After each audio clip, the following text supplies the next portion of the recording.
Después de 200 años de la independencia, los países divididos por las potencias, saqueados por las transnacionales, nos reunimos para poder buscar una integración, pero una integración para la liberación de nuestros pueblos. Queremos convivir integrado un mundo. Es hora que ese mundo le ponga freno a los fondos buitres y a los bancos insaciables. Fondos buitres que además amenazan y hostigan. Estamos aquí para ganar, estamos aquí para formar gobiernos, estamos aquí para cambiar el país. También son terroristas económicos los que desestabilizan la economía de un país y provocan pobreza, hambre y miseria a partir del pecado de la especulación. Alca, al carajo. Es que aquí ya no mandan los banqueros, aquí ya no manda el poder mediático, aquí ya no manda el Fondo Monetario y la burocracia internacional, aquí no manda la peluconería, aquí mandan ustedes. Estamos resueltos a ser libres, pase lo que pase y cuéstenos lo que nos cueste.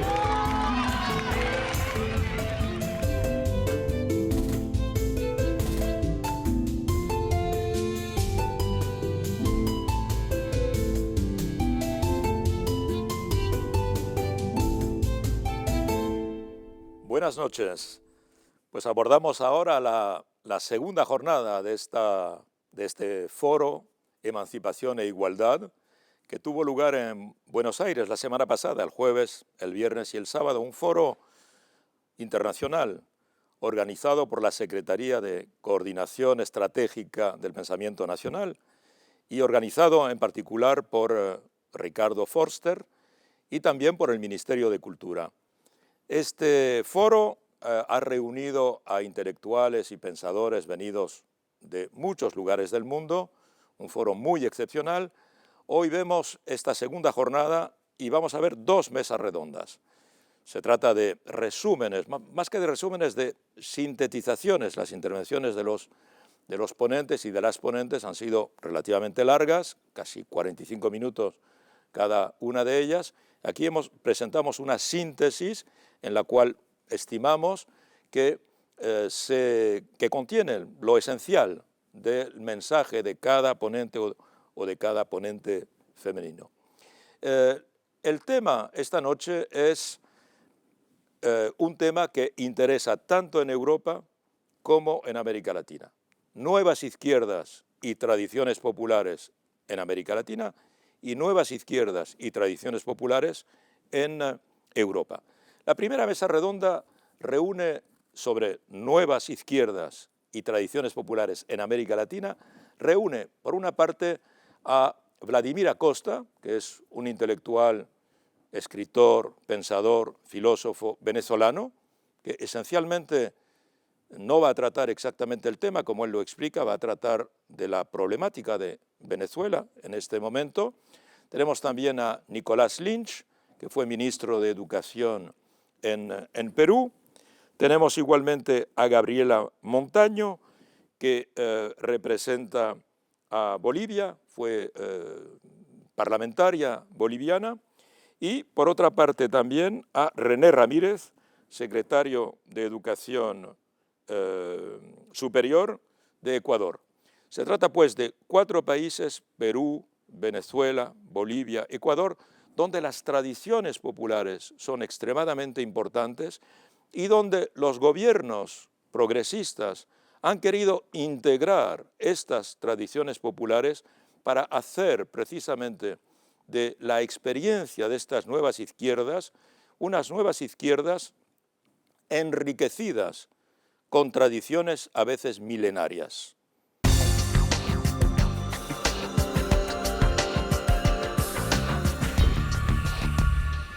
Bueno, yo creo que emancipación e igualdad es el objetivo último, ¿no? El objetivo profundo de esta lucha de los pueblos de América Latina, que es intensa en los últimos 15 años, pero que viene de la década del 20 y del 30 del siglo pasado, del siglo XX, ¿no? Donde se gestan los movimientos de izquierda, los movimientos nacional populares, que luchaban por la emancipación de nuestros pueblos, de la dominación imperialista en un momento, por la emancipación de la dominación del capital, en fin, por superar, trascender las diferentes formas de desigualdad, de discriminación, de edad, de género, de procedencia regional, que se desarrollan, ¿no? Y me parece a mí que en los últimos años esta lucha, en particular por la igualdad, toca a fibras muy profundas de la situación latinoamericana, ¿no? Con las políticas neoliberales en los años 80 y 90, y en algunos países como el mío hasta el presente, se profundiza la desigualdad ancestral de América Latina. Me parece el momento justo para sentarse, dialogar, reflexionar. 15 años, 16 años de que empieza este proceso con Chávez en Venezuela y creo que todos los que estamos participando tuvimos la confianza de que la organización del foro nos iba a permitir eso y por eso estamos aquí. Es impresionante que hayan podido estar tanta gente de tantos lugares, con tantas obligaciones y cosas que hacer, pero nos abrimos un espacio porque creemos en este espacio, porque tuvimos la confianza, porque sabemos que se lo está haciendo con la perspectiva de que sea útil también, no solamente de que sea una plataforma de visibilidad, sino que genere resultados, acciones, posibilidades de coordinación, es decir, que sea concreto. Este foro es de mucha importancia, tanto política como programática en la región y en nuestros países, porque pone el debate en el corazón de lo que está en disputa, ¿no? La consecución de una América Latina emancipada e igualitaria. Realmente son dos conceptos que jamás la derecha hubiese pensado, ¿no? La derecha nunca ha pensado en la igualdad, sino más bien en el privilegio, en la exclusión, en la concentración de la riqueza en manos de pocos. Y obviamente el concepto de emancipación y de libertad de la derecha es completamente restringido a la libertad como no interferencia, ¿no? En donde realmente nosotros lo que buscamos desde los países de izquierda es otro tipo de libertad, otro tipo de emancipación, una emancipación social, una libertad como no únicamente como no interferencia, sino como no dominación, mucho más republicana. Muchas veces a lo largo de la ya larga historia de nuestras izquierdas, en América Latina y en todo el mundo también, se habló de nuevas izquierdas o de nuevas orientaciones o de nuevas inflexiones para los pensamientos de las izquierdas. A lo largo del siglo XX se habló muchas veces de nuevas izquierdas. En América Latina, en la Argentina, se habló muchas veces de nuevas izquierdas para aludir a formas de la izquierda más receptivas de los movimientos de la vida cultural, de los giros culturalistas o lingüísticos de la filosofía, más atentas a las inflexiones maoístas o castristas o gramscianas de la política y de la teoría sobre la política. La idea de nuevas izquierdas fue una idea fuerte en lo que un historiador de las ideas argentinas, al que hoy podemos recordar con algo de melancolía, llamaba nuestros años 60. Y hoy preguntarse entonces por las nuevas izquierdas me parece que significa preguntarse por ¿qué es lo que hay de nuevo hoy en las nuevas izquierdas latinoamericanas? Y me parece que lo que los 4 invitados que tenemos hoy en la mesa nos pueden ayudar a pensar es si acaso una de esas novedades de las nuevas izquierdas latinoamericanas no consiste precisamente en un diálogo mucho más fluido, mucho más amistoso, mucho más atento con las tradiciones populares latinoamericanas que las que generalmente tendió a tener una izquierda que fue históricamente poco receptiva a esas tradiciones. Lo que se vive en América Latina, digamos, o que se ha vivido a lo largo de esta década y media, es un proceso de cambios de los cuales todos hemos sido testigos, y examinando ese cuadro, examinando ese proceso de que esto era una época de cambios, que todos lo veíamos, el presidente Rafael Correa dijo en una oportunidad que esto no solo era una época de cambios, sino un cambio de épocas. Una frase muy justa, muy brillante, pero que en el fondo La época de cambio y los cambios de época son de alguna forma lo mismo, y solo en la medida en que los cambios, de época puedan convertirse en una época de cambio, una de las dos expresiones refuerza la otra, que es lo que hasta ahora hemos estado viendo. Ahora bien, uno tiene que preguntarse, porque a veces la memoria de uno es corta, y sobre todo los medios que dominan este planeta hoy tratan de que no solo sea corta, sino que se nos olvide todo. Nos bombardean de informaciones para que nos confundamos y terminemos perdidos, creyendo que estamos al tanto de todo. Uno tiene que preguntarse cómo y dónde empezó esta época de cambio. Y esta época de cambios empezó en Venezuela.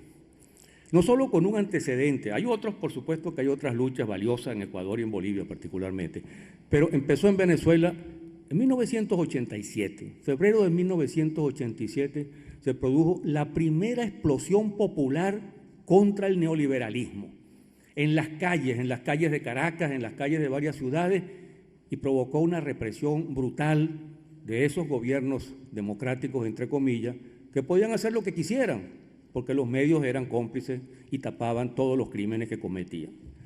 Pero dejando de lado el antecedente, realmente este proceso empezó desde diciembre de 1998, cuando Hugo Chávez llegó al poder en Venezuela ganando unas elecciones que trataron incluso de manipularlas y de robarlas. Y más aún, para ser más exacto, después de que la derecha y el imperialismo estadounidense dieran un golpe de Estado, lograran derrocarlo y se produjera ese extraordinario milagro que fue que en menos de 48 horas el pueblo se echó a la calle en todas las ciudades de Venezuela y logró, con el apoyo de la parte de la Fuerza Armada que no estaba metida en el golpe, derrotar a la derecha golpista, rescatar a Hugo Chávez y hacerlo regresar al poder. Ahí sí empezó realmente este proceso, y a partir de allí lo que se produce en Venezuela es una secuencia de cambios importantísimos, no solo para Venezuela, sino también para América Latina. Yo quiero referirme justamente a algunos aspectos que no solo son venezolanos, sino que son latinoamericanos, que contribuyeron de manera protagónica a cambiar esta América Latina, a ir conformando esta América Latina que hoy tenemos y que necesitamos defender al precio que sea de las agresiones de la derecha y de las agresiones del imperialismo. Y quiero tocar solo dos temas, que son dos temas que me parecen centrales en este sentido. El primero es la solidaridad. La solidaridad. Una solidaridad comprometida, una solidaridad material, no solo declarativa, de compromiso real. Y lo otro es el rescate de la idea de patria grande, no solo para las integraciones que los gobiernos de derecha estuvieron haciendo, es la patria grande, como lo decía hace poco Evo Morales, la patria grande para lograr una unidad que nos permita la libertad, la dignidad, la soberanía, la justicia social y la independencia. Esa visión de patria grande era resucitar lo que había sido la idea fundamental de nuestros libertadores, no digo de todos, porque todos no la tuvieron, de los dos libertadores más grandes que tuvo este proceso, que fueron San Martín y Bolívar. Y San Martín en el sur y Bolívar en el norte. La idea de que esta América Latina era una y que tenía que ser un gran continente unido por su historia, por su cultura, por sus tradiciones y por sus enemigos a los cuales había que enfrentar para poder avanzar. Esa idea, pues, de patria grande ha sido una idea por la cual Chávez dio la vida. Y yo quiero detenerme también en algunos detalles allí, porque el resultado de ese esfuerzo de Chávez, ese esfuerzo titánico de Hugo Chávez para ir reconstruyendo la patria grande con la que soñaron Bolívar y San Martín, se tradujo no solo en declaraciones y en discursos, se tradujo en hechos que costaron un enorme esfuerzo también. De ahí salió primero la solidaridad con Cuba, que significó intercambiar petróleo por apoyo de médicos cubanos que fueron a Venezuela a subir a los barrios pobres donde no entraban los médicos usuales venezolanos, a darle salud a darle salud a los sectores populares preteridos y abandonados desde siempre. Esas misiones que se crearon en ese sentido. Pero también está la creación de algunos organismos que son fundamentales y que son ahorita los organismos que nos brindan a todos los latinoamericanos el apoyo necesario desde el punto de vista de las declaraciones y de los compromisos para enfrentar a la derecha y para enfrentar al imperialismo. Ahí tenemos primero que nada Petrocaribe. Petrocaribe fue el organismo para lograr que esos países pequeños del Caribe, siempre abandonados y que por su debilidad y por su pobreza los trataban las grandes potencias, sobre todo los Estados Unidos, como colonias, pudieran tener por fin opinión propia. Y se ofreció petróleo sin intermediarios para ayudar al crecimiento, al bienestar de esos países. Y esos países por primera vez empezaron a votar en contra de los Estados Unidos, del dominio de los Estados Unidos, cosa a la que no se atrevían en absoluto antes. Y siguen dentro de esa posición, dentro de esa política, tener independencia para poder opinar sin necesidad de someterse a los chantajes de los Estados Unidos. Y está Telesur. Telesur es una de las creaciones más extraordinarias de Chávez. Por fin,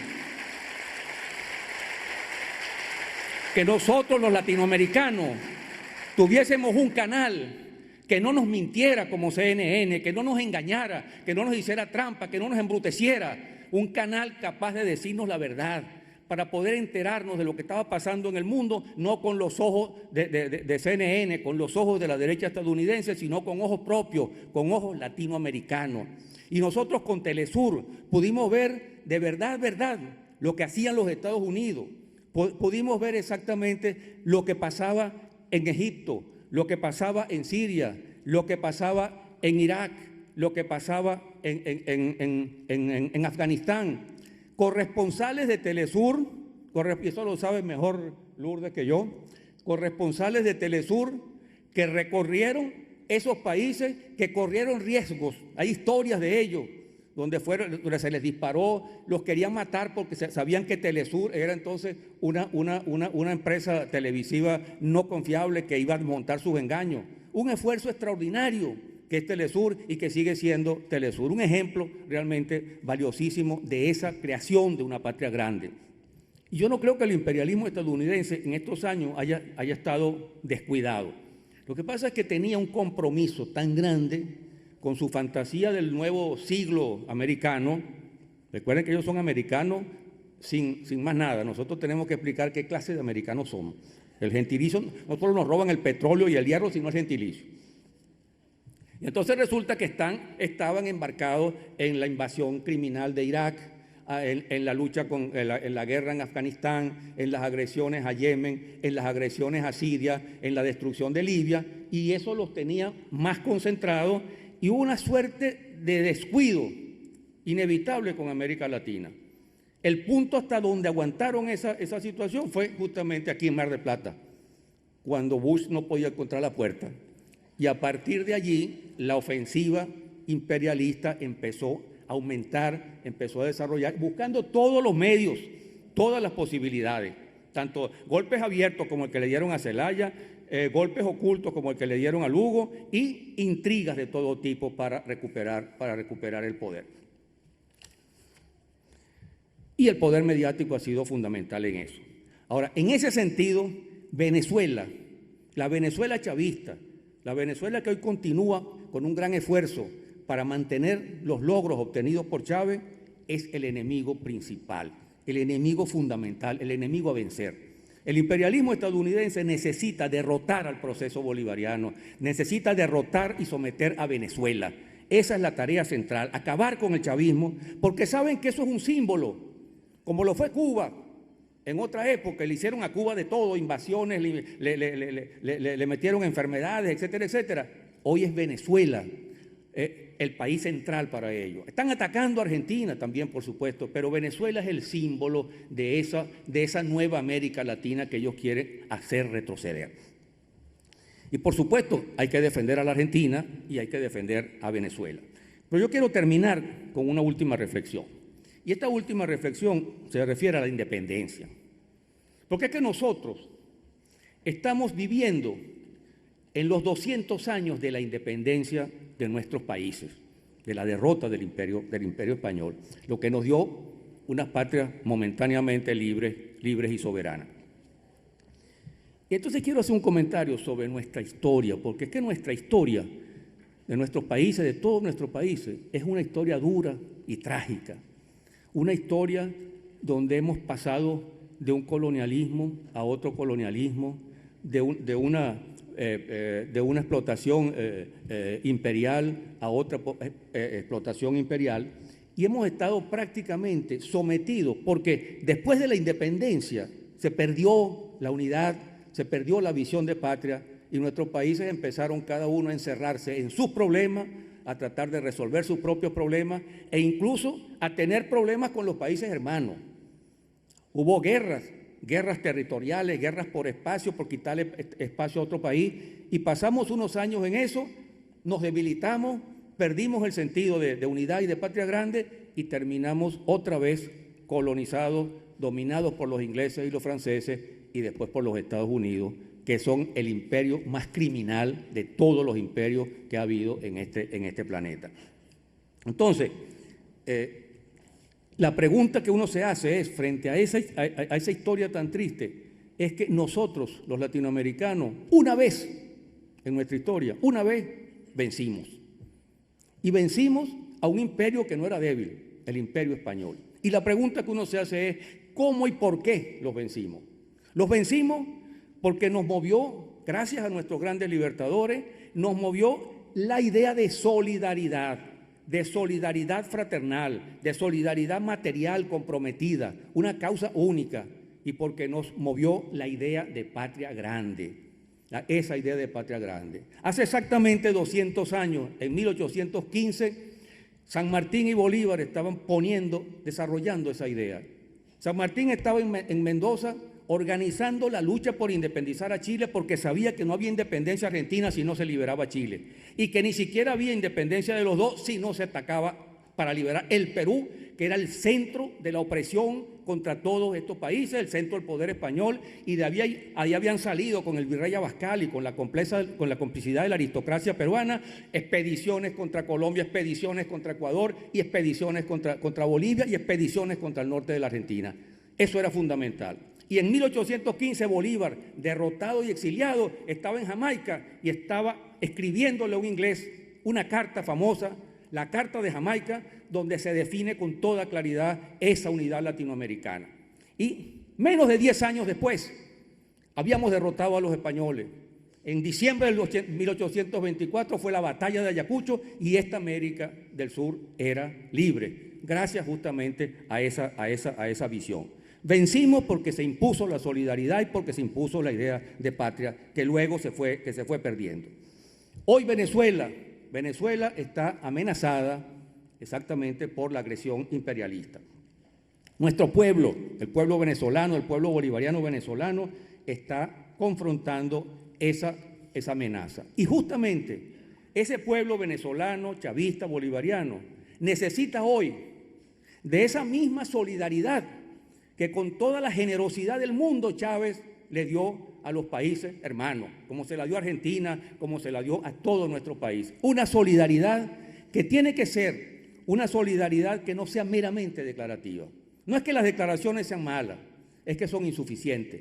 La verdadera solidaridad tiene que ser una solidaridad de pueblo, de gente, de marchas, de concentraciones, de actividad de apoyo real que tiene mucho más peso que cualquier documento.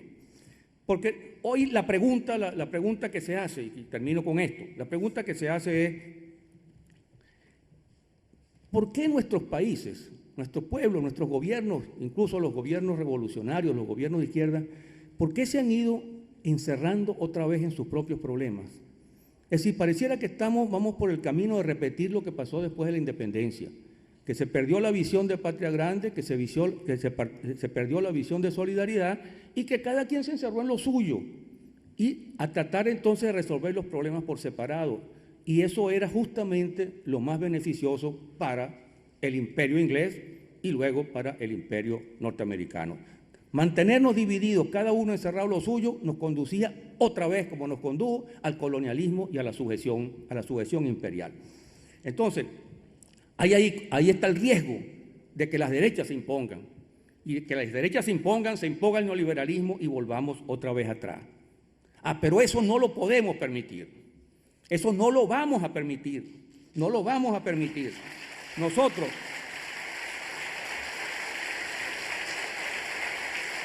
tenemos que reanimar esa solidaridad material. Tenemos fuerza, tenemos recursos, grandes recursos y gran fuerza popular para enfrentar esa amenaza, para enfrentar al imperialismo norteamericano, para impedir que nos vuelva a convertir en su patio trasero. Hace dos o tres años el secretario de Estado John Kerry se le chispoteó como el Chapulín Colorado que éramos el patio trasero otra vez y después tuvo que corregir lo que decía. Pero ese es su proyecto, recuperar ese tiempo perdido para volver a dominar y seguir saqueando esta América Latina. Y la lucha nuestra es una lucha, es la misma lucha. Tenemos que combinar lo que es la lucha contra nuestros problemas con la solidaridad con los problemas de los países hermanos, como hicimos hace 7, 8, 10 años. Tenemos que volverlo a hacer. Que los problemas de Venezuela son los problemas de Argentina, que los problemas de Argentina son los problemas de Venezuela, que los problemas de Bolivia son los problemas de Venezuela y de Argentina, que los problemas del Perú son los problemas de todos, que los problemas de Ecuador también. Eso es lo que tenemos nosotros que hacer si no queremos que esto se vuelva atrás, que no perdamos lo logrado. Estos cambios tienen que ser cambios irreversibles beneficiosos a nuestro pueblo, y tenemos los recursos para hacerlo. Y yo creo que nosotros deberíamos decir, como decimos en Venezuela, frente a las amenazas de la derecha, no volverán, no van a volver más nunca, no nos van a joder más nunca. Nosotros estamos dispuestos a ser libres, a garantizar nuestra soberanía y nuestra independencia. Y termino con esta frase,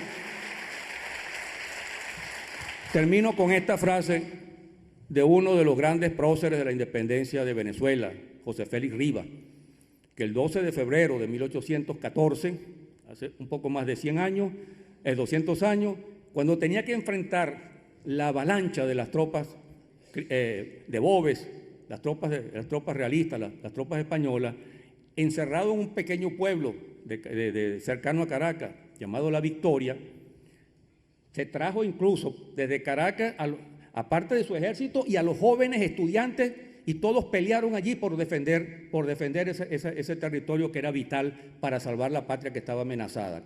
Y Rivas le dijo a los soldados, esta frase: no podemos escoger entre vencer o morir. Necesario es vencer y vamos a vencer. La civilización está en crisis.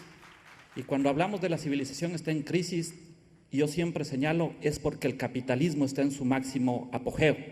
Yo no creo que el capitalismo está en crisis. Lo demuestra el último libro de Piketty, que hace un análisis de los 200 años, y estamos en el periodo más alto de concentración de la riqueza de los últimos 200 años. Es el mejor termómetro de que el capitalismo está bien.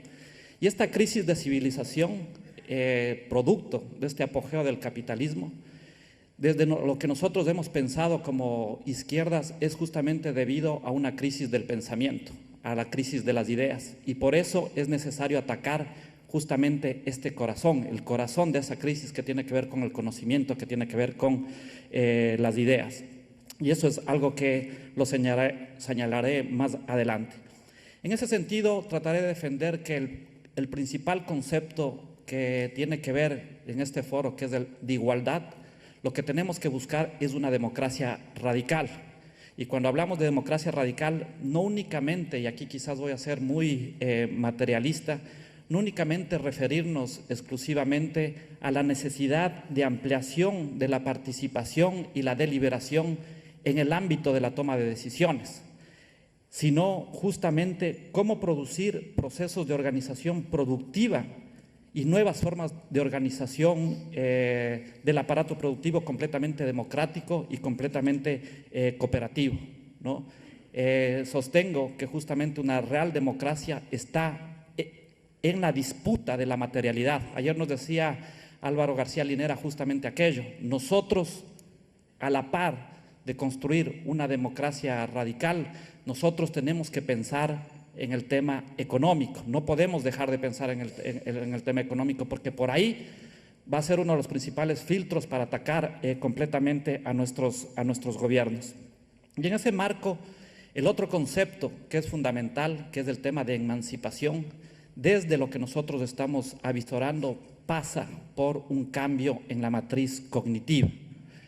Tenemos que disputar el sentido del conocimiento, de cómo se genera el conocimiento, cómo se produce y cómo se apropia ese conocimiento. Y ya me referiré más adelante. Aquí vale la pena también señalar que no tenemos que tener un concepto que la derecha se quiere apropiar y que sin lugar a dudas es el corazón de la emancipación, que es la libertad. Nosotros creemos que el conocimiento es libertad, que la educación es libertad y que realmente nosotros tenemos que apuntalar en el corazón de la transformación de las nuevas izquierdas al conocimiento y a la educación, y ya me referiré de qué manera. En este marco vale la pena señalar quizás una información con respecto al tema de la igualdad. Y permítanme señalar qué pasa y qué ha pasado en el Ecuador. En el Ecuador, y a nivel de Sudamérica, hubo 2 décadas perdidas, ¿no? Latinoamérica y Ecuador creció prácticamente un 0%. Del 2000 al 2006, previa a la Revolución Ciudadana, prácticamente hubo una caída de la pobreza, igual que en América Latina, ¿no? En Ecuador no hubo una caída de la desigualdad, pero esta reducción de la pobreza que muchas veces se jacta la derecha, se debieron a factores exógenos, no a factores deliberados de la política pública de los gobiernos. ¿Y a qué me refiero con factores exógenos? A incremento de los precios de los commodities, a flujo de remesas, porque el neoliberalismo lo que hizo es expulsar a migrantes de nuestros países que se fueron a Europa, al crecimiento de China y también al propio crecimiento de América Latina. Es decir, no fue para nada ninguna acción política la que llevó al crecimiento de la pobreza del 2000 al 2006. Nosotros en estos 8 años de gobierno de la Revolución Ciudadana, la reducción de la pobreza que tenemos viene aparejado de una reducción de la desigualdad radical. Nosotros estamos reduciendo pobreza de ingresos, pobreza de consumo, pobreza de necesidades básicas insatisfechas. La indigencia está a menos de 5%. Somos el país con menor desempleo de toda la región. Somos un país que reduce polarización y somos un país que incrementa clase media. Es decir, las políticas que hemos hecho han tenido resultado, pero a través de procesos deliberados de política pública. Quisiera yo tratar un tema fundamental, que también es un peligro para nuestras izquierdas. Permítanme señalar el tema de la relación entre lo objetivo y lo subjetivo. Yo estudio mucho el tema de desigualdad, pobreza, pero no únicamente objetivamente, sino también subjetivamente. Nosotros cuando asumimos el gobierno, nosotros teníamos un ingreso promedio per cápita de $500, $520 aproximadamente. Pero el ingreso subjetivo antes de nuestros gobiernos, antes de nuestro gobierno, era de $540 más o menos, ¿no? ¿Qué es el ingreso subjetivo? Tú le preguntabas al ciudadano con cuánto ingreso usted se sentiría satisfecho, bien, podría vivir bien, y te responden eso. Es decir, había un déficit, una diferencia de alrededor de $15 más o menos. Ahora, después de 8 años, dado que ha aumentado el bienestar de todos los ecuatorianos, dado que existe una clase media más fuerte, este momento estamos llegando objetivamente a $760 del promedio del ingreso, ¿no? Pero el ingreso subjetivo ha subido a más de 1,000. La diferencia es de $400. ¿Qué significa esto para nuestros proyectos? No solo es necesario cambiar la estructura productiva, las estructuras de relaciones de poder entre capital y trabajo, sino también tenemos que generar una conciencia de otro patrón de consumo, porque si no seremos víctimas de nuestro propio éxito. Para terminar, quisiera tratar un tema fundamental que tiene que ver con la restauración conservadora. Acabó de salir hace un par de meses un artículo en Le Monde Diplomatique que nos deja claro nos deja claro el peligro que atraviesan nuestros países. El primero es que la derecha ha aprendido y ha aprendido muy rápido y muy bien, ¿no? Y se plantea camaleónicamente como una derecha que es democrática, ¿no? A pesar de que busca hacer golpes por abajo, los golpes blandos, como se les llama. Es una derecha que es post-neoliberal. Sus propuestas no incluyen explícitamente menciones al neoliberalismo para llegar al poder, pero estoy seguro que cuando lleguen al poder harán todo lo contrario. Y es una derecha social que promete mantener los programas de la izquierda, ¿no?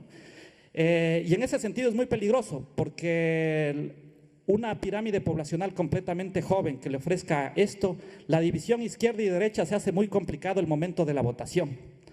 Nosotros tenemos que ser muy creativos para proponer nuevas estrategias para ganarnos, en este caso, a la ciudadanía, porque ya, como señalaba, la ciudadanía no diferencia lo que era el pasado, lo que era el neoliberalismo, con lo que es esta realidad después de haber vivido prácticamente 10 años. Y en ese marco quiero señalar que nosotros tenemos que tener claro algunos puntos que son innegociables para terminar de esta nueva izquierda. Nosotros tenemos que tener cero tolerancia a la corrupción. Cero tolerancia a la corrupción. La corrupción es algo intrínseco a la derecha, es algo intrínseco al capitalismo, porque el capitalismo no tiene moral. Si es que nosotros claudicamos al tema de la corrupción, seremos un flanco muy grande para que regrese y para que retorne la derecha. El otro tema es tener la bandera de la paz. Nosotros estamos haciendo estas transformaciones pacíficamente y lo que quieren es que justamente se dé la violencia. Esto es fundamental señalar porque la izquierda tiene que siempre reivindicar y la región latinoamericana tiene que tener esta bandera de paz. El tercero tiene que ver con la búsqueda de la unidad y la integración. Claramente esto, como suele señalar el presidente de la República del Ecuador y muchos de los presidentes, esto ya no es un esnovismo, es una urgencia, es una necesidad. O nos integramos o perecemos, o nos integramos o morimos como proyectos de izquierda.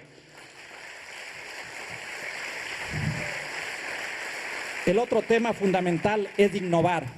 Nosotros tenemos que tener innovación constante, innovación en la política, innovación en la agenda programática. No creamos que con lo que hemos hecho ya la gente va a quedar conforme. Tenemos que tener agendas proactivas porque si no, la agenda nos va a poner la derecha y vamos a estar a la defensiva. Como se señala en el fútbol, la mejor defensa es del ataque y para eso tenemos nosotros que siempre estar atacando. Y finalmente, el tema de poner siempre en el centro a la vida. La nueva izquierda tiene que poner en el centro, en el corazón de sus políticas, a la vida humana y al trabajo.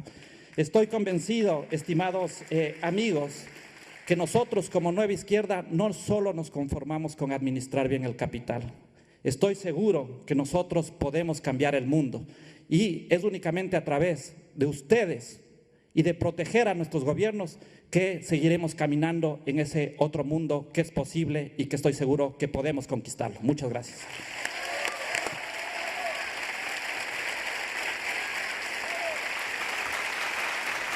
En el Perú se vive un agudo contraste con el panorama de América Latina. Y no es una cosa reciente, es una cosa de los últimos 25 años. Mientras en la región se ha venido limitando y en muchos casos erosionando la hegemonía neoliberal, en el Perú ha sucedido exactamente lo contrario. Se ha venido estableciendo, afirmando esta hegemonía neoliberal. Y una cosa más, importante verla para nosotros desde el Perú, y importante que se vea desde afuera, se ha construido un bastión reaccionario en el Perú, y especialmente en Lima. Allí es donde se producen las reuniones de la derecha latinoamericana para observar el resto de América Latina como un espacio de reconquista.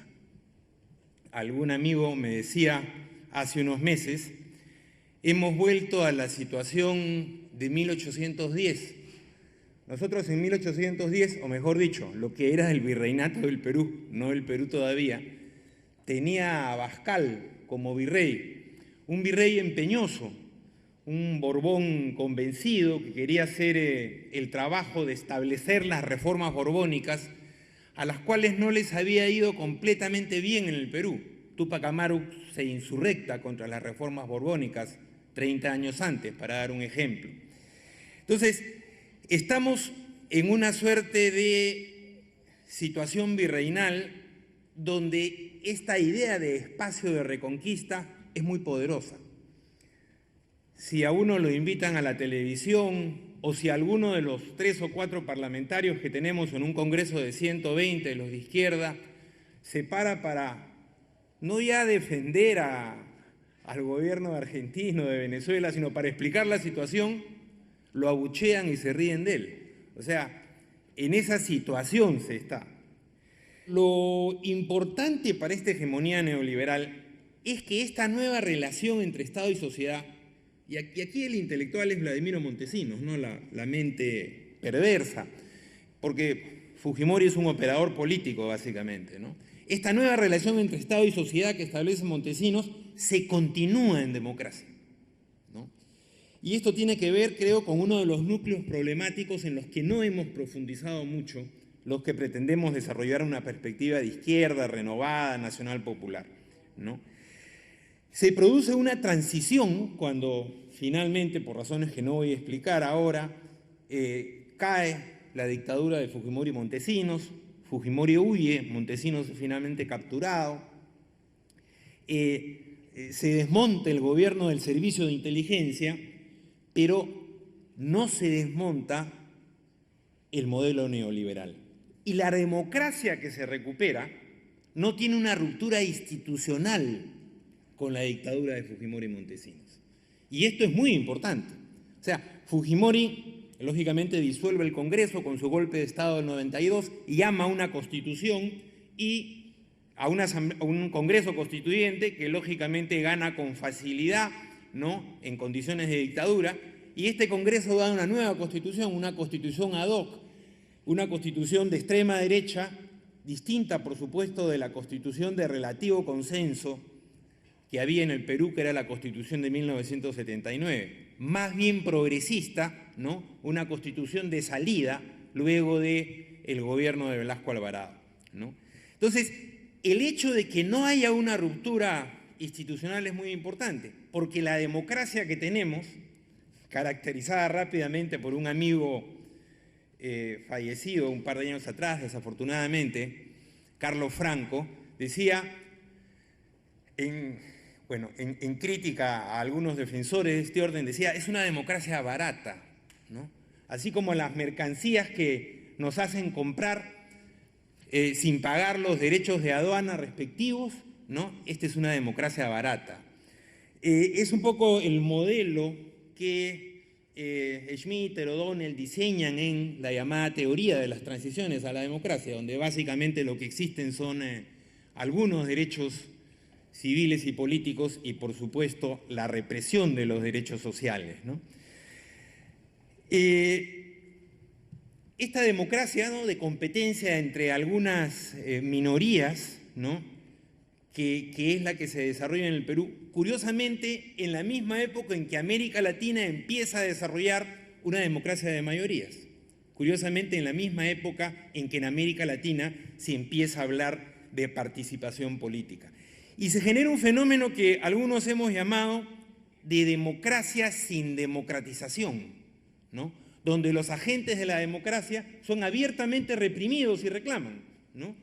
A partir del gobierno de Alejandro Toledo, ¿no?, el que inaugura esta democracia no, porque era un gran señor, digamos, un insider antiguo, medio aristocrático de provincia, que incapaz de reprimir a nadie, que era Valentín Paniagua, pero los siguientes ya no, empiezan a desarrollar las leyes de criminalización de la protesta. Y en el Perú hoy día tenemos un tomo bastante gordo de leyes de criminalización de la protesta, ¿no?, que además la clase política señala todos los días que forman parte del corpus de esta democracia, del núcleo de esta democracia.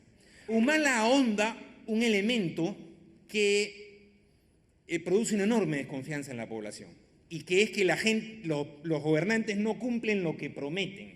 Si uno se va al Latinobarómetro, esas encuestas sobre política latinoamericana que hace un grupo de encuestadoras y que en algunas partes son interesantes, en su última edición, Latinobarómetro pregunta qué cosa le molesta más a los electores en América Latina: que los políticos no cumplan lo que dicen. Y nosotros hemos tenido, bueno, Fujimori, por supuesto, que fue elegido en el 90 con una plataforma antineoliberal y a los 6 días dio un ajuste horroroso, pero luego de Fujimori, que ya es un caso de museo, digamos, hemos tenido Toledo, García y finalmente Humala. Toledo y García más conservadores, pero corrieron por la izquierda, obviamente. Yo fui ministro del gobierno de Alejandro Toledo, ¿no? Cuando alguien me decía Toledo no prometió nada, yo fui con Toledo a firmar a la Confederación General de Trabajadores la necesidad de una nueva ley general de trabajo que defendiera la estabilidad laboral, ¿no? Y bueno, eso duró un año, el primer año de gobierno, después hizo lo contrario. García ni se diga, García es un artista de la mentira y de otras cosas, ¿no? Y Humala, sin embargo, dio un viraje de 180 grados. O sea, corrió con un programa radicalmente distinto, empezó su gobierno con un equipo distinto y finalmente se entregó con todo a la derecha neoliberal. Y hace quizás el más neoliberal de todos los gobiernos. ¿Por qué sucedió? Ya sería motivo de otra exposición. Ahora bien, en este panorama, y hay un hecho central, creo yo, que me parece es un segundo núcleo problemático que no discutimos con profundidad, es que a iniciativa peruana se lanza el año 2009 por parte del gobierno de Alan García la Alianza del Pacífico. Y esa no es una perspectiva de integración de parte de García, no, es una perspectiva de desintegración y de sumisión a los Estados Unidos. Para terminar, quisiera recapitular estos 3 temas que yo creo vale la pena profundizar. Hay varios más, estos son los que yo propongo. El tema democrático, ¿no? La derecha ya no propone la dictadura, lo que propone es una democracia limitada de minorías. Ese es un primer elemento. Yo sí creo que es posible una democracia representativa. Yo creo que el reto es desarrollar mecanismos de participación en la democracia representativa, ¿no? Yo creo que hay varias formas de entender la democracia representativa. El segundo elemento tiene que ver con la forma de crecer, el modelo de desarrollo. Nuestros gobiernos en general y nuestros gobiernos progresistas no han podido lidiar todavía exitosamente con el rentismo, que heredamos lógicamente de la estructura de exportación de materias primas sin valor agregado en América Latina. Ese es un reto teórico, es un reto práctico al cual no le debemos huir. Y el tercero tiene que ver con la urgencia y la realidad de la integración, con por ejemplo la presencia esta nefasta de la Alianza del Pacífico, y con las dificultades. La última reunión de UNASUR no se ha postergado por gusto y era fundamental porque los compañeros venezolanos están en peligro de una agresión militar, pero sin embargo se posterga. Esto nos señala debilidades que es importante afrontar. Muchas gracias. La tradición popular en Bolivia venía de la mano de los sectores obreros, mineros, si estamos hablando de esa tradición de izquierda. Y de repente, en el escenario empieza a ingresar una nueva izquierda, unos nuevos movimientos sociales que tenían una vanguardia fundamentalmente en los más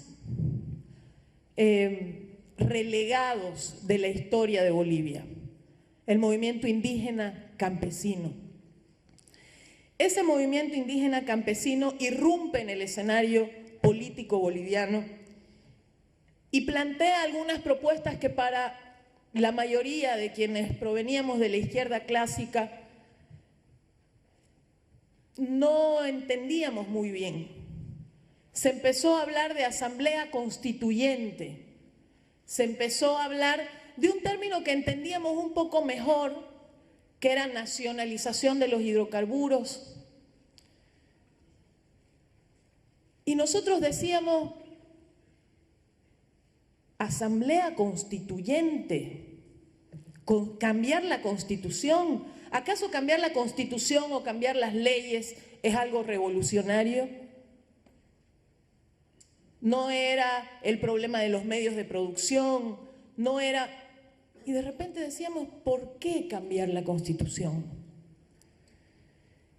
Y algunos compañeros desde los pueblos indígenas nos daban una respuesta muy simple. Y nos decían, porque cada vez que planteamos un derecho, nos dicen que no está en la Constitución. Porque cada vez que planteamos una necesidad, nos dicen que no está en la ley. Entonces habrá que cambiar la Constitución. Y ahí fuimos dándole un sentido distinto a la Constitución, a las leyes. La Constitución en ese momento se convirtió en un verdadero nuevo pacto social, un nuevo pacto político. Y claro, ahí algunos izquierdistas con formación clásica como yo empezamos a entender por qué sí era revolucionario cambiar la Constitución. Y empezamos a encontrar caminos por donde el planteamiento de nacionalización de los hidrocarburos, el planteamiento de asamblea constituyente, iba fusionando a esas fuerzas políticas, a esas organizaciones sociales de la tradición popular de Bolivia de los años anteriores con estos nuevos movimientos sociales. Pero miren cómo la derecha, como decía algún compañero, se reinventa, es creativa. Resulta que hoy gobiernos que ganan con más del 50% puede cuestionársele su raíz democrática. Cuando ellos no ganaban elecciones ni con el 20%. Ojo, y aquí un ojo muy grande. No le están cuestionando solo a Maduro o a Evo Morales, que han ganado elecciones con más del 50%. Nos están cuestionando a todos en América Latina. Nos están diciendo que es posible imponer las ideas, aunque no se gane elecciones. Se puede romper procesos democráticos e imponer gobiernos, aunque se haya perdido elecciones. Y eso es algo muy grave. Y ahí concuerdo con algún compañero que decía, el espacio de la democracia representativa sigue siendo un espacio de lucha importante para nosotros. Porque si alguien puede cuestionarle a un presidente o a una presidenta que ha ganado con más del 50%, realmente pareciera que estamos en una película de terror. Cuando ponen en juego, cuando la derecha es capaz de llevar tan al límite, ¿qué pone en juego? Está poniendo en juego la institucionalidad que supuestamente ellos defienden, tan institucionalistas, tan enamorados de las paredes, los edificios, tan poco convencidos de que la democracia no son paredes, edificios, butacas de congresos, testeras. La democracia para nosotros es calle también. Y eso es lo que nos protege, eso es lo que nos genera certeza. Y ese es el segundo espacio de batalla que venimos compartiendo todos estos procesos de izquierda en Latinoamérica, la calle. Pero ojo, la calle también está en disputa. Hoy estamos frente a una generación de jóvenes que creció con Evo, que creció con Chávez, que creció con Cristina, que creció con Correa, que ya no conoce gobiernos de derecha.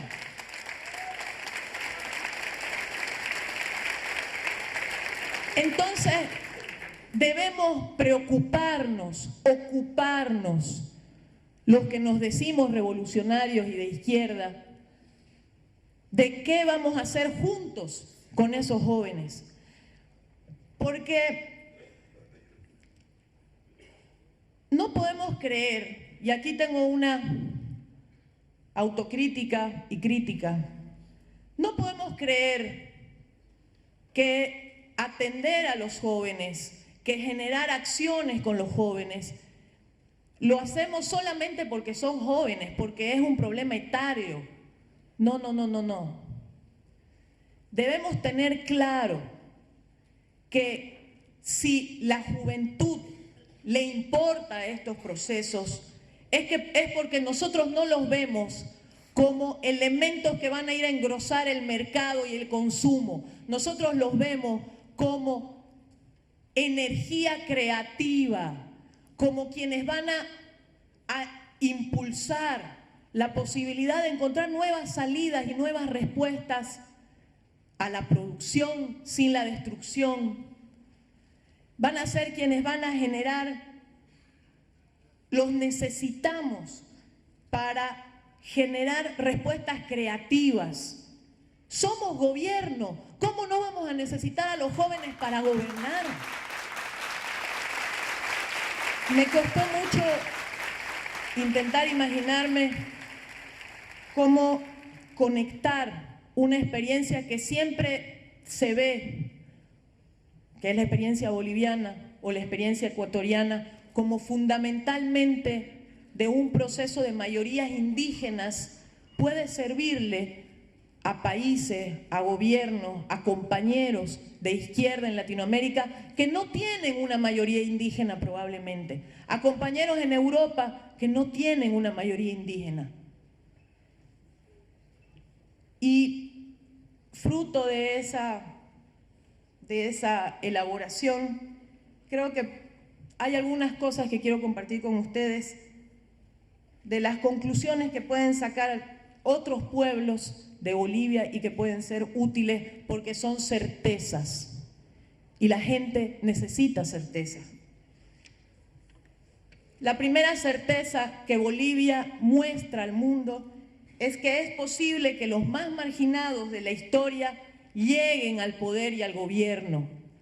Pero no solamente es posible que lleguen al poder y al gobierno, como lo hizo Evo Morales, como lo hizo la vanguardia indígena campesina, sino es posible que los marginales del pasado gobiernen bien y puedan gobernar para todos y para todas.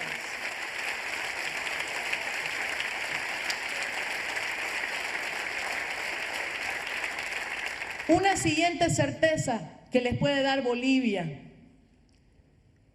es posible transformar el Estado y la forma de administrar el poder, pero solo es necesario hacerlo con la gente y para la gente. El Estado no es eterno. El Estado no es una entelequia que nunca vamos a poder tocar los marginados del mundo. Es algo que podemos amoldar en nuestras manos si tomamos el poder. Puede convertirse en la arcilla que nosotros diseñemos si tomamos el poder. Una otra certeza es que cuando estamos ahí en el poder, gobernando, es necesario reinventarse cada día. No podemos quedarnos en lo planteado inicialmente. Necesitamos nuevos sueños, nuevas construcciones, nuevas tareas. Es necesario reinventarse todos los días, con una sola previsión.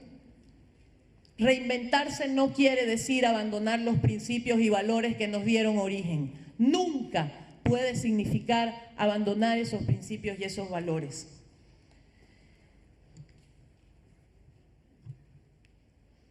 Esas certezas que Bolivia le da al mundo quizás le pueda servir a Podemos no como un calco en España.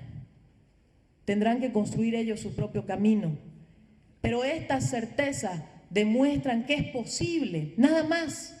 No importa cómo lo haga cada quien, pero nosotros podemos mostrarle al mundo que lo hicimos y que lo seguimos haciendo y que no vamos a parar hasta terminar estas tareas.